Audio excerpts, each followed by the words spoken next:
अनौठो कुरो कर्मचारी महोदय, काम गर्न। सानो बोलाइको गलती कि ठूलो मुद्दा? संसदको घटनालाई कसरी हेर्ने? नमस्कार साथीहरू, आज हामी एउटा विषयमा कुरा गर्दैछौँ।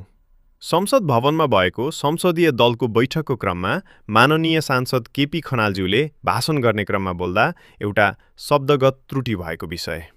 भाषणको क्रममा उहाँले सम्माननीय सभामुख भन्नुपर्ने ठाउँमा कर्मचारी महोदय शब्द उच्चारण भएकोमा विभिन्न प्रतिक्रिया आएका छन्। कसैले यसलाई ठूलो विषय बनाएका छन्, कसैले सामान्य मानवीय त्रुटि भनेका छन्। अब प्रश्न के हो भने, के सार्वजनिक रूपमा बोल्ने क्रममा कहिलेकाहीँ शब्द चिप्लिन सक्छ? वास्तविकता के हो भने, मानिसले लामो समय बोल्दा वा धेरै विषय प्रस्तुत गर्दा कहिलेकाहीँ शब्द मिल्न नसक्ने, फरक शब्द निस्किने वा जिब्रो चिप्लिने घटना सामान्य रूपमा देखिन्छ।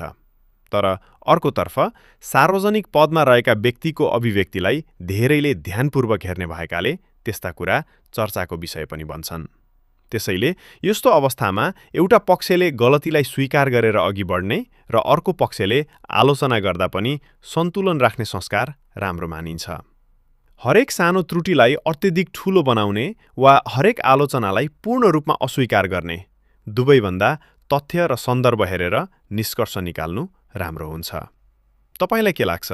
यो सामान्य बोलाइको त्रुटि थियो कि सार्वजनिक पद भएकाले थप जिम्मेवारी अपेक्षा गरिन्थ्यो?